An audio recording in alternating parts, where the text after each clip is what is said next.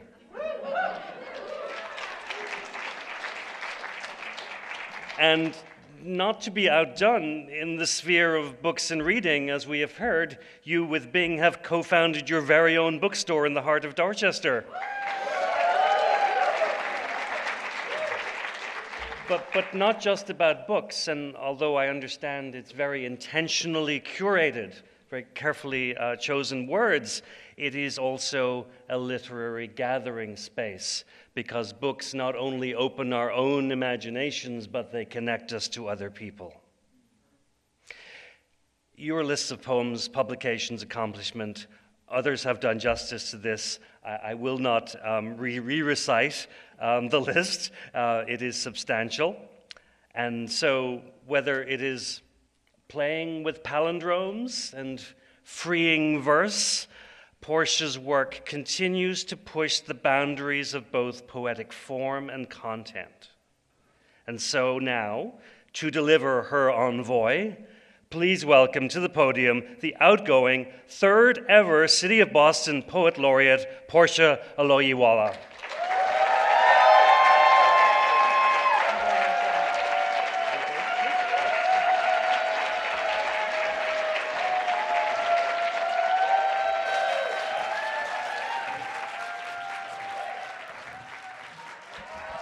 Oh, please sit down, everybody.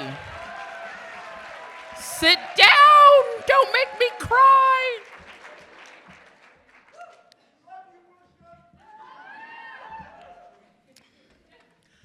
Love you all too. I'm so honored and emotional to be here.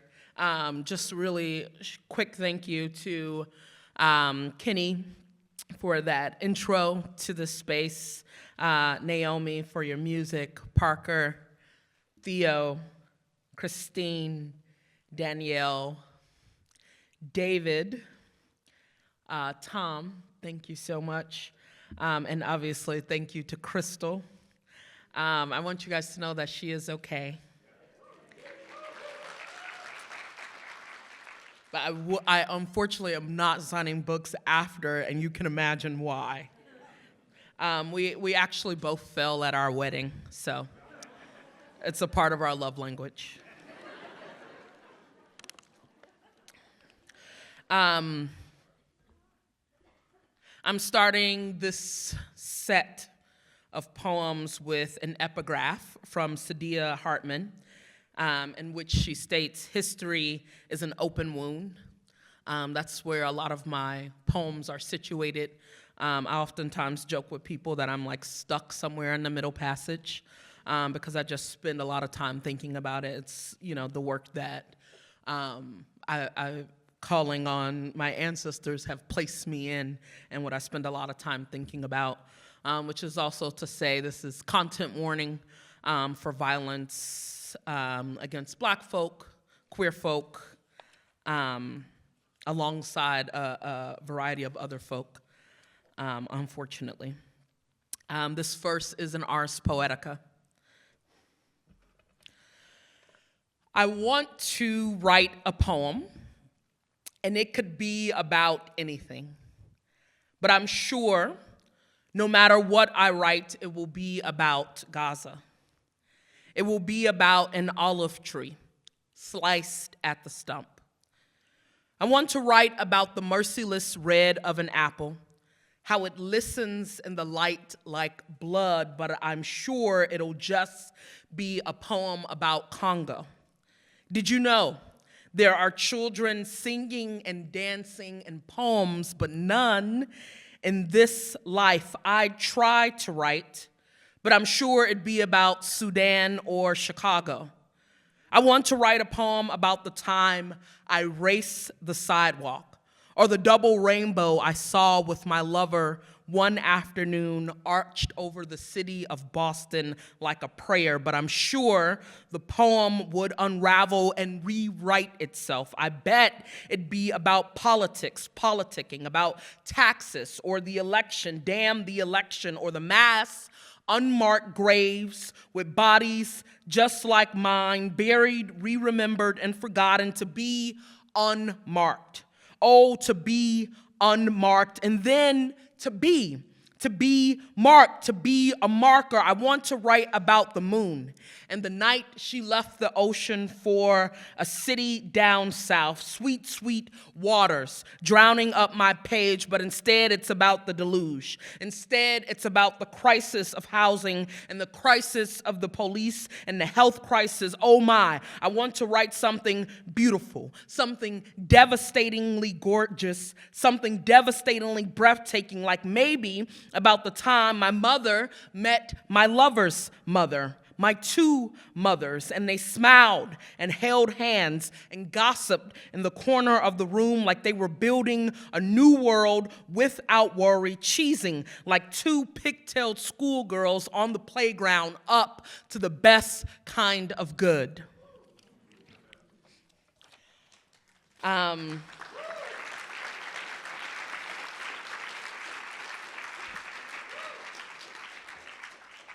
Yeah, so I'm gonna do a couple of poems with Naomi Westwater.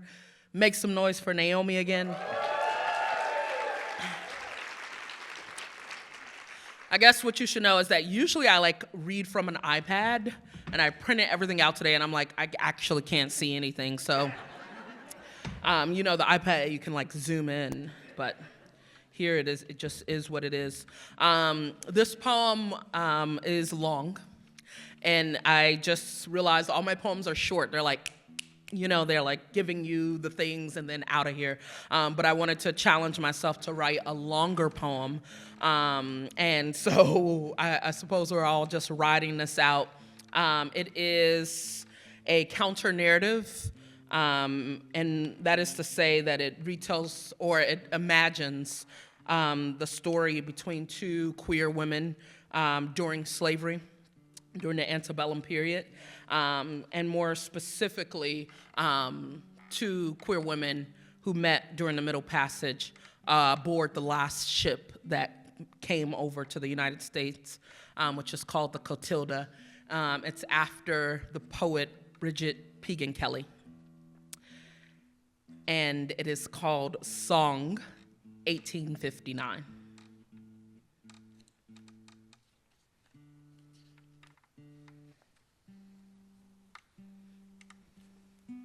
We're tuning.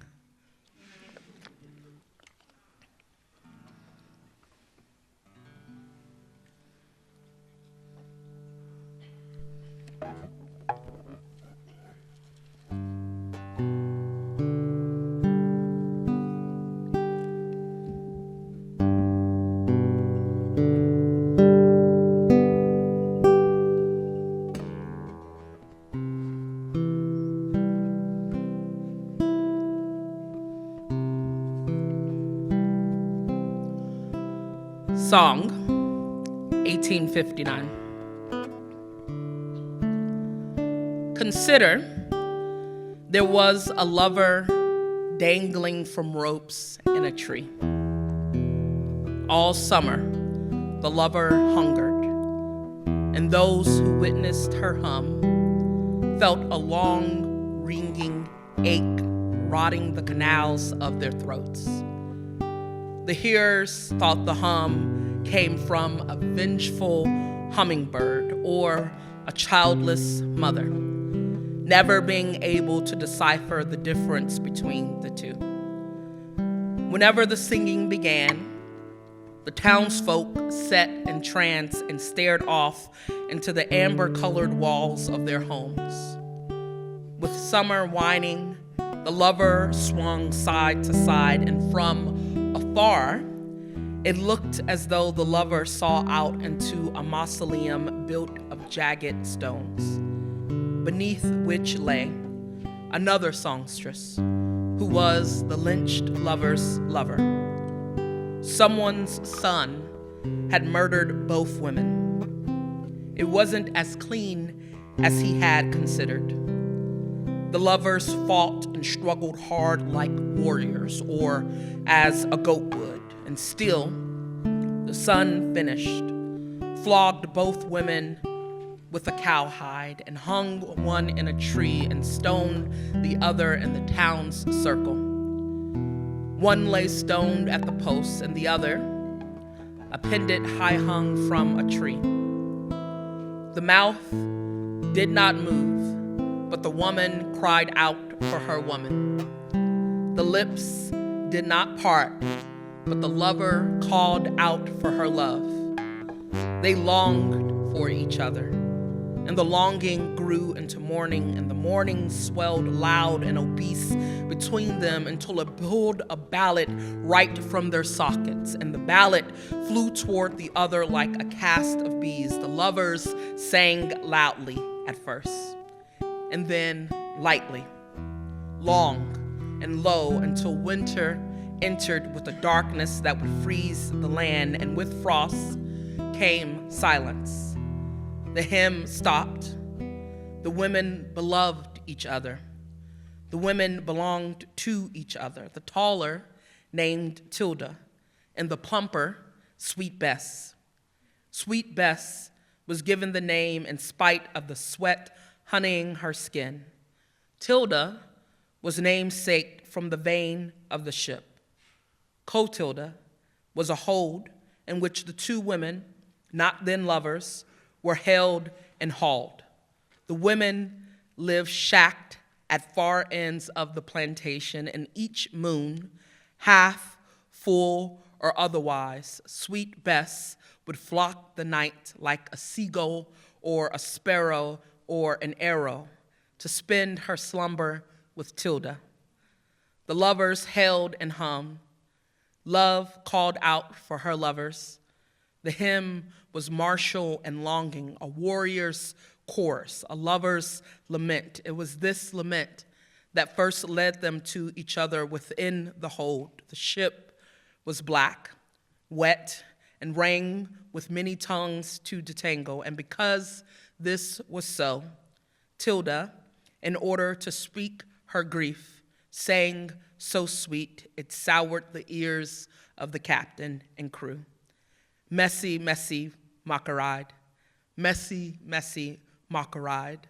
Sweet Bess could no longer hear the terror, only the song of distance, of home, of longing. Sweet Bess, who had not spoken since before on board and since before the holding within the castle's quarter, parted her lips and hymned Tilda's hum. And together, even with the cemetery, they lived right through the center of the ship's passage and knew that they were the other's reason for seeing the moon wane, wax, crescented otherwise once more. The women were inseparable, joined by the canals of their throats. And because Sweet Bess, her throat like a great gorge, had called to her God, the two were sold to the same master's son, a boy with teeth. And even when the teeth touched each of them, as they did Each hour the sky turned the color of blackened berries. What mattered most was that they teethed each other. Skin cotton soft, yet swelling like taffy in the sun. A puddle of want each night in each of them. When the lovers kissed, their tongues swayed a ballad. And one night, when the moon had waxed someone saw the women by the stream, washing and singing a hymn too sweet of salves. And so he hurried to harm the women. The lovers tied them each on a post. The master or his son, upset that the women found pleasure in each other and at all, took them both. Consider the master and his son a perversion. Consider the master and his son a thirst flooding at the tunnel of the lovers' throats. He had imagined them his to do with, and so he whipped the women, whistling as they hymned and hung. He poured sugar into their blood so each wound would call a cast of bees or a swarm of hummingbirds to peck at their spine. The sugar would crystallize, a mound of gems in each wound. What he did not know was that the women had been shipmates, that they had been here because of the other. The son did not know their hymn sang in a tongue only for each other, but he would be taught to consider the tune cleaving like winter. He would be taught to stop in high summer, unsure if he heard the breeze or a choir or a swarm of pecking hummingbirds, but it was only his blood coursing under the sheath of skin like a flood. There was a hymn, a hum, a morning murmur, and then finally a spiritual, a strong, sweet, sinful spiritual. It was not a song of warriors, but of women, stolen from home or longing or ocean. The sin wasn't a sad hymn. No, it was vengefully nectarous. The women would sing on, flogging the canals like a cast of humming bees. Sweet nectar, if you listen.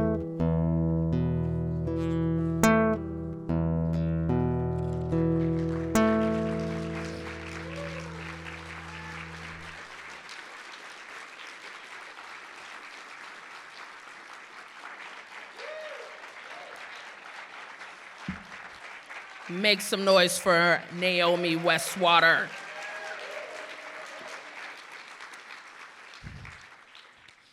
Plague of Blood, or the murder drowning of Eugene Williams, sparks race riots for 8 days. Chicago, Illinois, 1919. The heat curdled the day into a haint.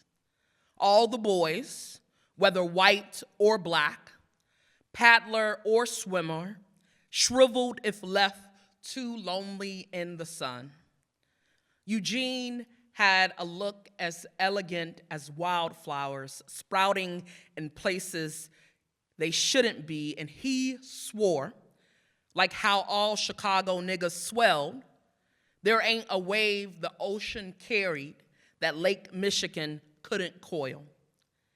His makeshift raft, a willing boat believing itself free, drifted over the line to a lawless sea of beachers.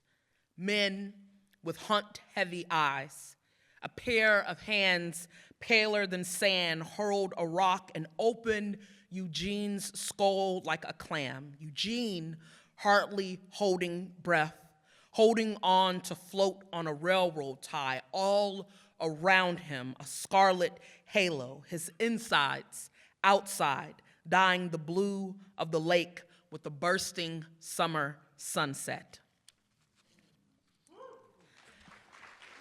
I appreciate you guys clapping all the way through, but I know some people are like, oh my God, is this an ending or should we clap? Oh, but this was sad. No, but do what feels good. I've been writing a lot about water.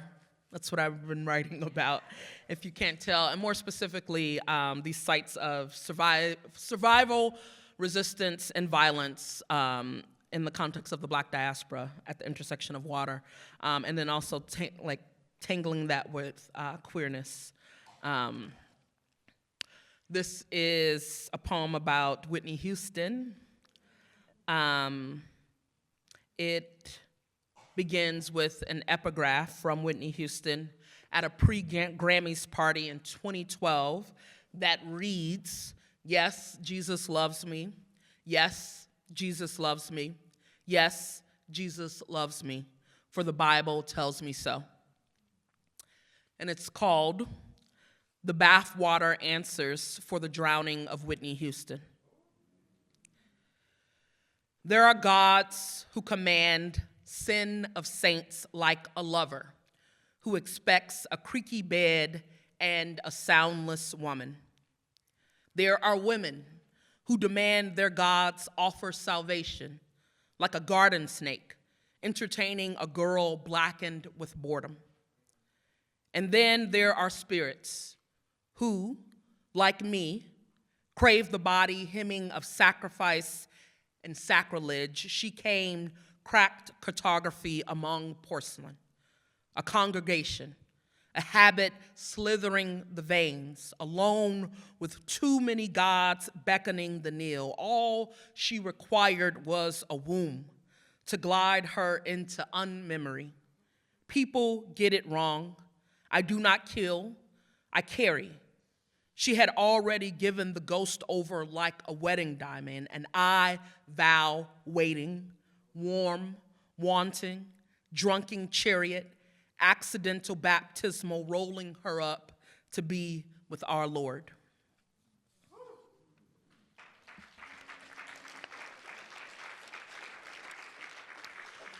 Still rocking with me, okay, no.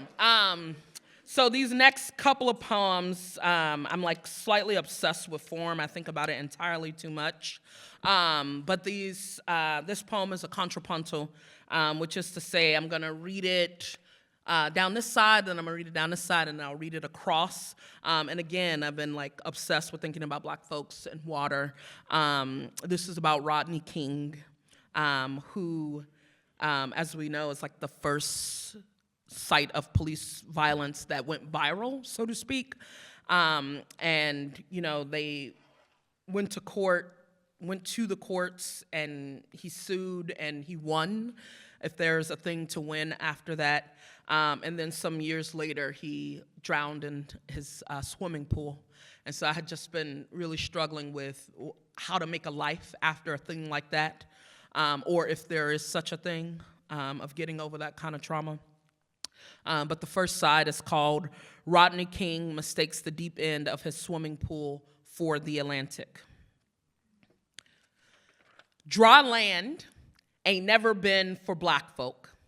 The earth taketh away, swallowing who it knows to be a grieving thing. Whom else incites a fire, ignites a riot, a billy club, built a man from dust, and we were only heading home, and now home is a camera flash, a drowning in a bottle and bathtub. I'm sure there is a dirge looping that Rodney fell into, a hell opening again, except each time you reach God, you unbecome. And where do you go after you've been resurrected in the flesh? And is that where Black is? LA asphalt cross? No. Water is sulfur, a baptismal in a pool, a communion of blood can be an ocean.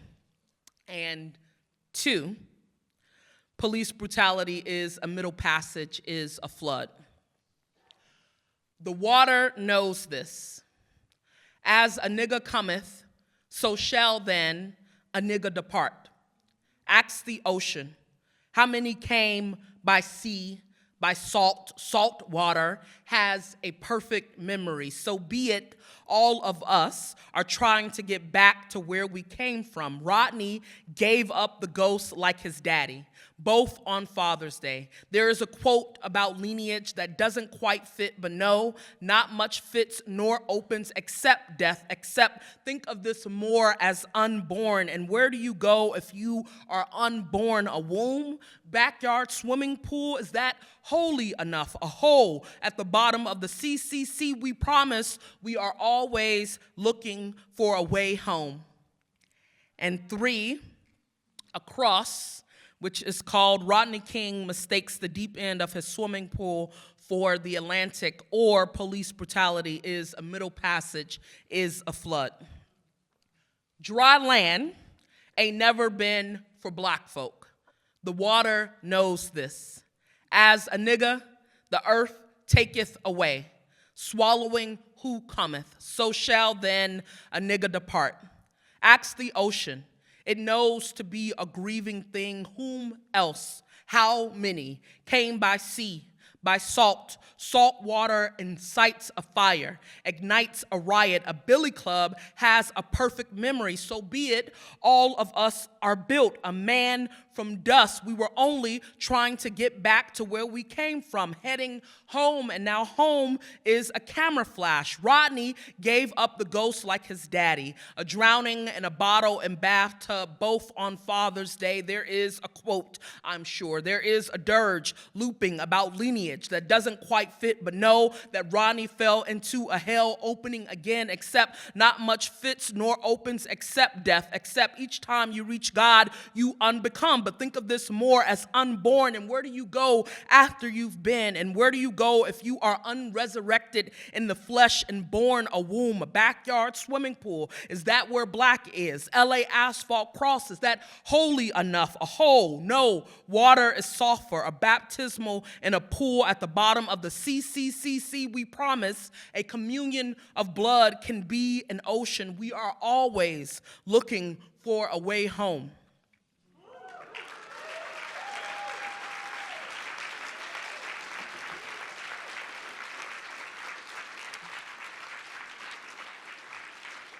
I'm like looking at the time. I like literally printed a whole manuscript. I apologize. All right, so these are a series of sonnets. Technically, they're American sonnets, but I'm calling them the Black sonnets because that's what they're about.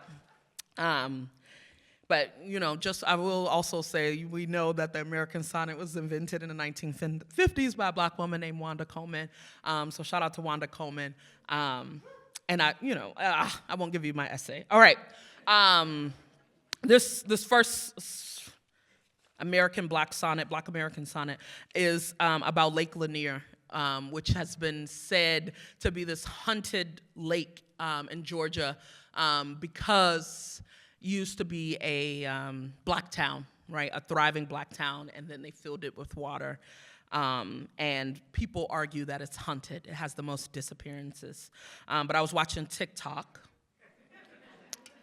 I should just start saying red note now. But anyway, I was watching TikTok, and this TikToker was saying sometimes the tide is so low that you can see the steeple.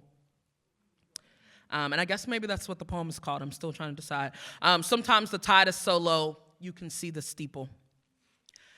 Nothing burns more radiant than the Bible of a hell-bent preacher. The gleaming Sunday shoes of a little girl and a cross pitched on the lawn. Martin and Malcolm could tell you plain from the apertures in their chests. You gut the sanctuary first. You pray away the apostles. You salt the tongue to sever the wings, blaspheme the orishas. God is always the most necessary to destroy. Crucify and become history's cursed lover. Drown town hex, the night riders reaping. Man-made lakes belong to their holy ghosts. Vengeful deities understand. The spire of the church is just the good Lord's dagger. Before he was deported, my father taught me to fish like a man. good man my father was. He could catch the best God had to offer and the worst. Like devout fishermen, we were religious at the lake. My image swimming in my father's reflection, girl learning man, man, girl learning to eat, to cast a line like how the country did, split a border between my father and I, have like a fillet, croakers flopping onto the beach of our mother countries. It took years to learn how to unlearn anger. I wanted only to lie in the blood of my father, cast away, body bones swallowed up, how hunger never allows you to keep who it is that you love. This poem, also another sonnet, oh my God. Black American sonnet, no. It's after the poet Nicole Seeley, who writes a sonnet and ends every line with the word white. And this ends every line with the word black. And it's called Legend Heavy. I want to be married in church in black. Not like tradition, no, it must be black. Black dress, black suit, black roses and cake, black wife. View of us, pretty skin, smiling black, and let the chorus come. Witness this black love down the aisle, each piano key black, each note of song lifted black, our vows, black like promise. I want 3, no 4, small black Jubilee kids safe, sound behind a black picket fence, grandmother, my mother, black in a rocking chair cooing, hey there black child, be careful, take those school clothes off, black don't clean easy, it stains, moonrise stays black till sunrise, sometimes white never shines through. I wrote this, and this is the last of the Black American sonnets, no sir. But I wrote this while listening.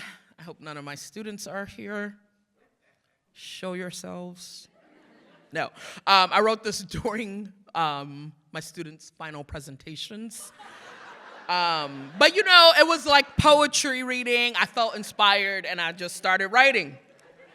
But also the students' work was like really incredible. So it was, I felt honored to, you know, have their voice steward me into a poem. It's called I Assign My Students Final Presentations. The poet says skinny black trees, and all I think is black. Skinny black kids, skinny black legs dangling off the side of lips like lollipops, skinny black limbs, skinned knees, black with hope, skinned black hope so thin it vanishes like a line lynched on the horizon. What's right with me? Am I wired to think lack, a gravekeeper, pallbearer? Whose child? Rancid with morbidity am I? Do I belong to God? Is God bound back to black like this, all rope and a loose neck, all cross and clean hands, no skinny blood spilled, and still grief coffles my mouth like a chain gang. The student finishes. A plus.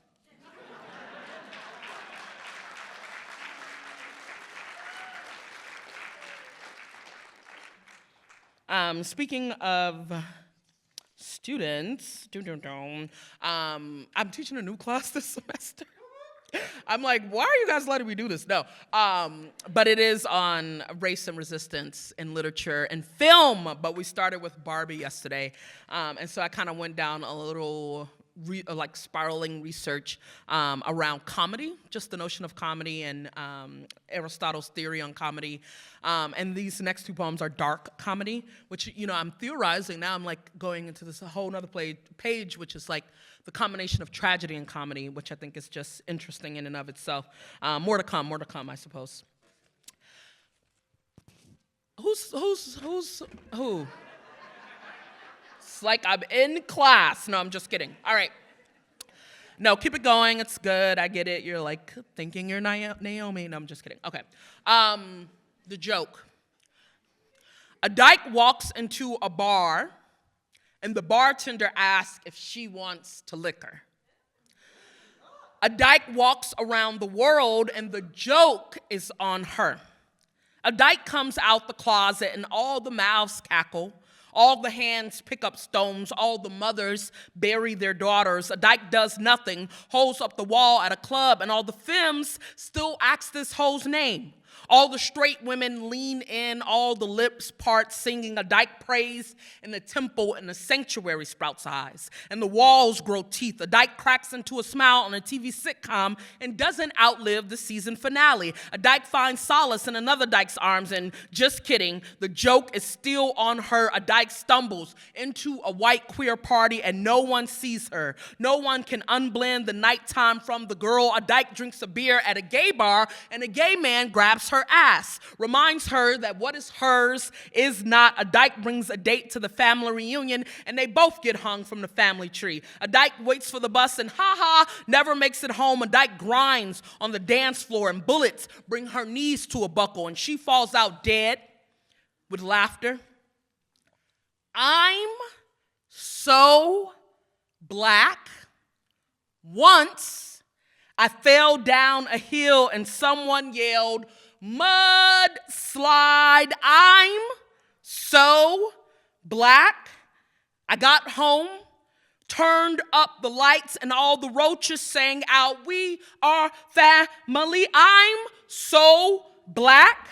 Fireflies follow me around in the daytime. I'm so black. I swim in the Atlantic and it's an oil spill. I'm so black at night. I have to smile to be seen. I blend in with the chalkboard. I leave fingerprints on charcoal. I'm so black. I'm a back to African movement. I'm so black. I pee coffee. My vagina ain't pink. My photos come out looking like an ultrasound. Somebody quick, turn on a flashlight. I'm so black. I never got my college degree. I'm so black. I'm a felon. I'm angry. I got pulled over on the passenger side. I'm so black. They confused me for the ground, the dirt. I'm so black. I'm not alive. I'm just not dead yet. I'm so black. I'm ugly.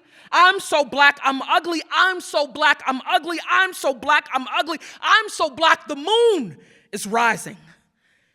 And doesn't it just take your breath?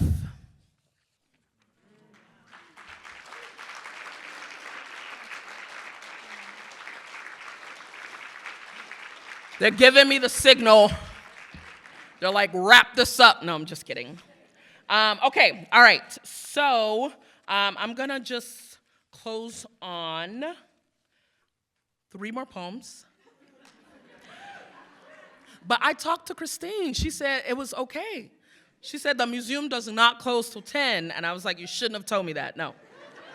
All right, so I'm going to just end on some of my favorite commissions during this time. I wrote you guys a letter, but apparently I do not have time to read it. No, I'm just kidding. All right, so it was like a really incredible honor to write a poem in memory in honor of William Bill Felton Russell.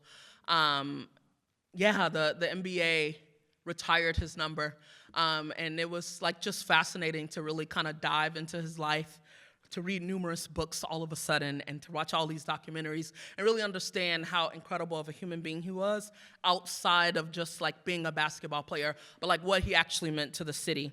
I'm gonna close on 2 of my favorite commissions. This, for those who don't know, who don't watch an ounce of basketball, they retired the number 6, which is his number, and obviously, if you're a poet, you know the sestina translates to 6. So this is called Sestina. Basketball, like Black life, is about the swivel, the pivot, the turn, the build of the risk, a balance between art and war, a measure of the body's will. And legend has it, no player hooped like Bill Russell, Lord of the Rings, defender of the scoreboard, wingspan spanned the horizon, skyscraper limbs. The city perched on his shoulders despite the city refusing the height of him.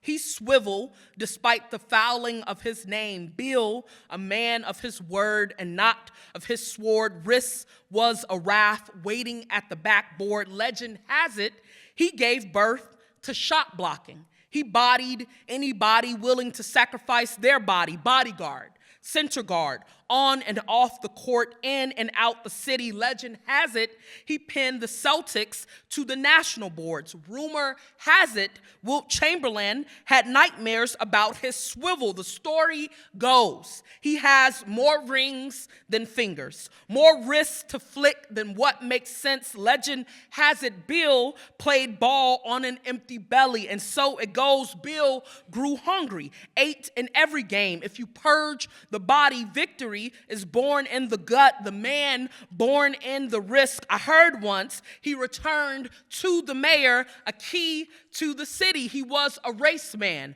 a march man, a Martin Megar Muhammad man, civil fight. He more free than freedom, desegregated the school boards. Legend has it, he ain't ever set the bench, always at the blackboard, locker room cathedral. Heaven must be the hardwood, and Bill a saint to the paint. Bill rep a green jersey, so God must rock green too. God swivel the earth like Bill did the ball, must mold each player into one body how Bill did the team. I swear I've heard the people all across this sick ghost citadel speak of his palm, the precision of his timing, the wake of his wrist. This game will always be about buckets, about what a risk demands. Let me see the top charts. Let us see his billboards, goatee rookie, black cape coat mortician for the city, blessed buried be our rivals, he big Bill. Go for big bills. If you make 100,000, he make 100,001. Still embodiment of GOAT, coach, player, pioneer, put the game on the swivel of his heels. Celtics, city's luckiest charm. Head always up and on swivel. Undertaker, bodying the basket. One true king of the backboard. Best beacon in any blight. Bucket blocking Bill. Legacy building Bill. We see you, we see you, we see you.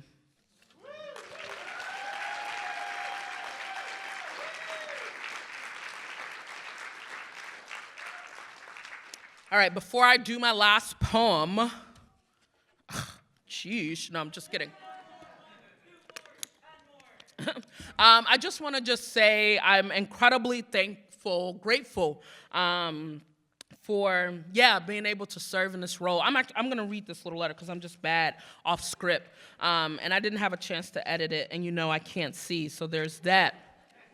I've never been good at goodbye. Perhaps it's because I don't believe in them. Not goodbye, but more of a transition, more of a on to the next, and until next time. Goodbye is finite when I imagine I am or we are expansive. All of that is to say, I had no idea how to start this. I thought about starting with gratitude, of which I am so filled. I thought of taking the Issa Rae route and telling you all how I'm the shit, how I have a day named after me now. But in any case, I'll start with the truth, which is that in 2019, when I was appointed to the position of the Laureate of Boston, I had felt so small and so unseen. Now I'm going to cry, great. So minuscule and undervalued in my work. At the time, I had been trying to pour back into myself, and I had just started the MFA program at Emerson. I was just having my first collection of poems come out, and yet in all of my organizing work, I felt so unseen, erased, and uneasy. Of course, we never think of the people that we pedestal as minuscule, but trust me, there were times when people saw me as either invincible or invisible. and other times when they saw me as a star or above reproach. And even if we view somebody in that vein, it is still a little inhumane. In any case, this is the happy part of it. Oh my gosh. In any case, in this role, I've fallen even more in love with this city. I've always thought myself as a servant, as an artist organizer in the fight to make other artists feel seen, validated, appreciated, a truth teller, if I can manage it. I've always given my all for the work and expression of others. Being appointed to the Poet Laureate role has legitimately changed and shifted my life. So grateful to the city. It has given me a greater platform and more resources to do the work that I feel called to do. It has also allowed me to shape and shift how I interact with poetry and literature and how I interact with just humans. And so mostly just mounds of gratitude. Thank you to everyone at Emerson for your continued support in this role. Thank you to the Mayor's Office of Arts and Culture, Samantha, Cara, Kenny, Christina, lots of Ks, Morgan, and Thomas. Thomas, I love you so much, even though you're kicking me off the stage right now. No. This has been the last 6 years, Thomas and I's rapport. No, Thomas, I love you so much and so deep. The flower shop was closed on the way here, but we have to make time for coffee. I think you're such an incredible human, and I could not imagine doing this work without you as my advocate. And yeah, I just love gossiping with you. Yeah, and I can't not stress enough how incredible Tom is. And so please wish him happy birthday, early birthday. And just, yeah, there's so much that happens, I think, without him getting credit. So, okay, I'm moving. I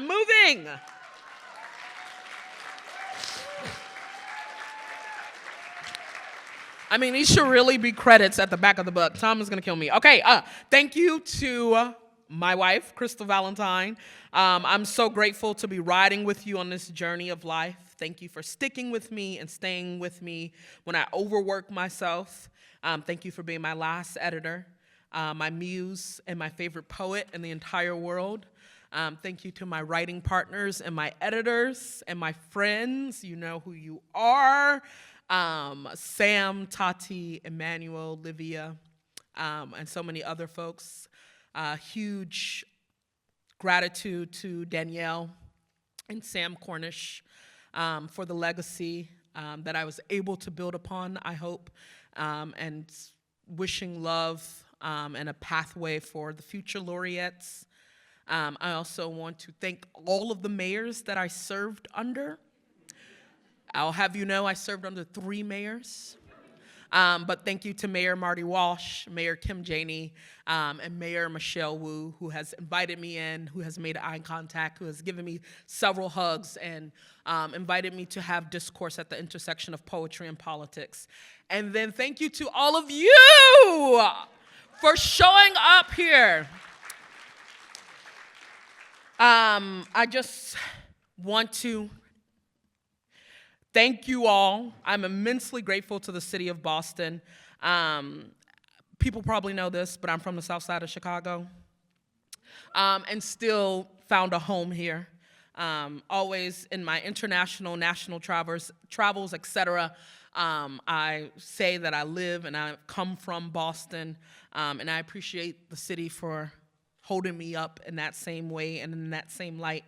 I've learned so much. I'm so excited. I'm sure you all will love on and appreciate the next laureate. And yeah, I just have immense gratitude. So thank you for letting me get that off my chest. All right, we're 10 minutes over. This is also a favorite commission. I got a chance to write an opera, a little small operetta. It was about the Igbo landing. And, you know, I wanted to do it in Ex Naomi, if they can like reinvent some of that as aesthetic. So thank you so much. I'll just read this kind of summary of what's at the top of the opera. It's about a Black non-binary person searching for their namesake, and they found out they're named after the chief of a tribe. And so it's called The Wanderer's Tethering, a prologue in dedication to the Igbo people captured aboard the Wanderer in 1803. It has been said upon reaching Georgia and the Dunbar Creek and realizing their fate that 75 Igbo people, led by their chief, committed a mass suicide by drowning. And this operetta is a memory of their defiance.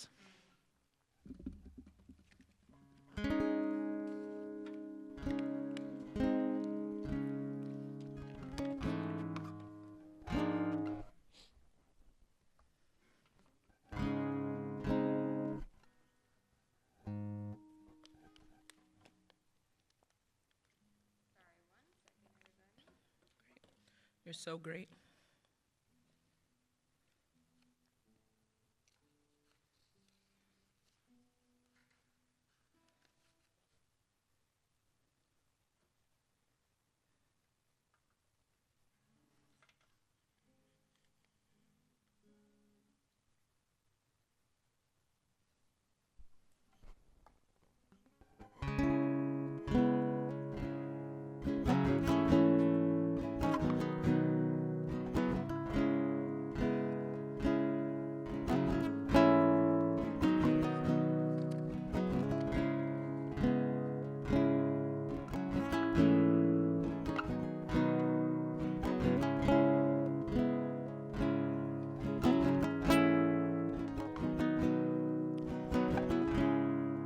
English language is as twisty as a river of blood, having disguised itself as a ribbon. The most used verb in the English language is be, meaning to exist or to represent a continuous state of being. The most complex word in the English language is run. Run has 645 different connotations and can relate to liquid, as in to flow. Like the Atlantic Ocean runs into the McCade River, which in turn runs into Dunbar Creek. Run can also relate to accelerated movement, like the tribe had to run in order to fly, or run can relay being at the helm of leadership, i.e., the chief runs his tribe into a watery grave. Some words are spelled the same, but do not carry the same pronunciation or definition. For example, tear and tear. Tearing someone away from their home is cruel, and people will shed tears if torn from their home, like bow and bow. Africans were defiant and took up the arrow and bow, or Africans were defiant and took over the bow of the ship, or Africans are defiant and will never bow to submit. Take the words land and landing. Land is both noun and verb, both a state of being and a state of perpetual doing, like the Igbos aboard the Wanderer. The place from whence they came from is called Igbo land. The water in which they died in was named Igbo Landing. The difference between Igbo land and Igbo landing is the same as live and living. To say Igbo landing is to say the land is forever and perpetually moving toward the Igbo people, or it is to say the Igbo people are in a perpetual state of landing, of creating a place of anchoring. It is to be forever reaching toward home in a constant state of still existing.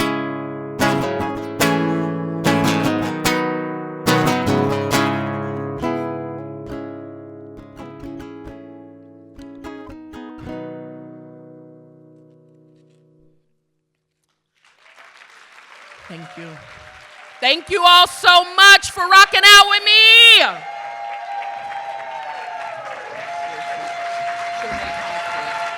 Thank you. Forever grateful.